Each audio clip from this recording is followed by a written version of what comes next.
नहमदुहु व नुसल्ली व नुसल्लिमु अला रसूलिहिल करीम अम्मा बाद फ़अऊज़ु बिल्लाहि मिनश्शैतानिर रजीम बिस्मिल्लाहिर रहमानिर रहीम। अस्सलामु अलैकुम व रहमतुल्लाहि व बरकातुहू। मोअज़्ज़ज़ सामीन इकराम, जैसा कि आपको पता होगा कि आज से कुछ दिन पहले मुफ्ती हनीफ कुरैशी साहब ने अपने यूट्यूब चैनल के ऊपर एक वीडियो अपलोड की जिसका थंबनेल आपको नज़र आ रहा होगा। यहाँ पर इन्होंने दावत इस्लामी के मुफ्तियान इकराम से 11 सवालात किए। इन सवालात में से कुछ सवालात के जवाबात मैंने दिए। यकीनन आपने वीडियोज़ देखी होंगी। अगर आपने वो वीडियोज़ नहीं देखी तो मैं डिस्क्रिप्शन में लिंक दे दूँगा, आप लाजमी देखिएगा। आज मैंने आपके सामने मुफ्ती हसन साहब के 5 सवालात रखने हैं। कल रात को मुफ्ती हसन साहब की ये तहरीर मेरे सामने आई। फेसबुक पेज से मुफ्ती हसन साहब ने ये 5 सवालात रखे हैं मुफ्ती हनीफ कुरैशी साहब के सामने। मैं आपके सामने ये सवालात रखता हूँ, आप भी पढ़िएगा और मैं भी आपको ये पढ़ के सुनाता हूँ। अज़ीज़म मुहक्किक़ अहले सुन्नत अल्लामा गुलाम हुसैन क़ादरी हफ़िज़हुल्लाहु ताला ने ज़ैद को शानदार इल्मी जवाब दिया है। रब करीम इनको सलामत रखे और शिफ़ाए कामिला आजिला नसीब फरमाए। अलबत्ता हज़रत से इतना अर्ज़ कर दूँ कि मैंने ज़ैद को कोई भी जवाब नहीं दिया और ना ही मैं जवाब देने का पाबंद हूँ। अगर फतवे पर कोई एतराज़ होता तो मैं इसका जवाब देता।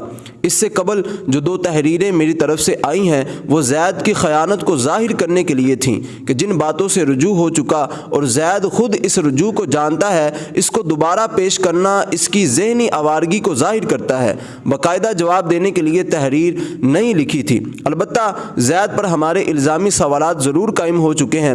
नंबर 1, जब ज़ैद जानता था कि सैयदना जहजा गिफ़ारी रदी अल्लाह तआला अन्हु के हवाले से रुजू कर लिया गया है और ख़ुद अपनी तकरीर में इस रुजू की तारीफ़ कर चुका है, तो दोबारा इस पर आर दिलाने का मकसूद क्या है? और अमीर दावत इस्लामी जनाब इलियास अत्तार क़ादरी साहब की किताबें जिसमें उनसे हजरत जाजा गिफारी जैसे जलीलुल कदर साहबी के बारे में ऐसे गलत लफ्ज लिखे गए कि खबीस और पलीद और इस किस्म के लफ्ज। बाद में जब उन्हें बताया गया तो ये 1.5 लाख से ज्यादा किताबें छपी हुई थी। उन्होंने टेलीविजन पे ऊपर आकर माफी मांगी और तौबा की और उनके जितने बाकी हजरात हैं उन सबको इस बात का। नंबर 2, ज़ैद के ममदू ने हजरत जाजा गिफारी रदी अल्लाह तआला अन्हु के इसी वाक़े को अपनी किताब में जिक्र किया है और इंतहाई आमियाना अंदाज इख्तियार किया है जो गुस्ताखी पर मबनी है। ज़ैद के नज़दीक इसके ममदूह बकर का क्या हुक्म है?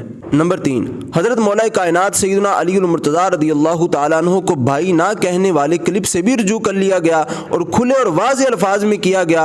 अब इस पर आर दिलाने का हुक्म शरी क्या है?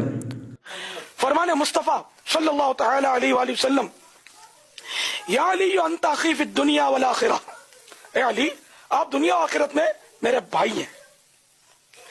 मुझे एक इजाला कर रहा है कि मेरी तवज्जो इस गलती की तरफ दिलाई गई कि मैंने एक मदनी मुज़ाकरे में हदीस पाक बयान करके कहा था कि ये हमारे प्यारे आका सल्लल्लाहु तआला अलैहि वसल्लम की बेहद शफकत है हजरत मौला अली पर कि उन्हें अपना भाई कहा, लेकिन हम नहीं कह सकते कि अली और नबी जो है ये दोनों भाई भाई हैं।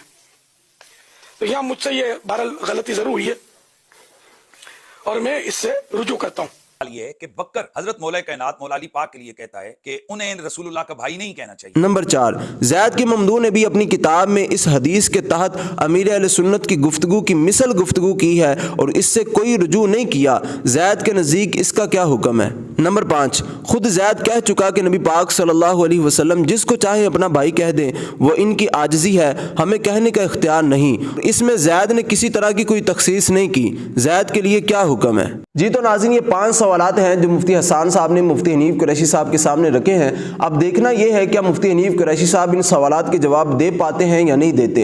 अल्लाह तबारक व तआला हमें अकायदे अहले सुन्नत को मजबूती के साथ थामे रखने की तौफीक अता फरमाए और दावत इस्लामी को मज़ीद तरक्कियाँ, मज़ीद उरूज अता फरमाए। आमीन। अस्सलामु अलैकुम व रहमतुल्लाहि व बरकातुहू।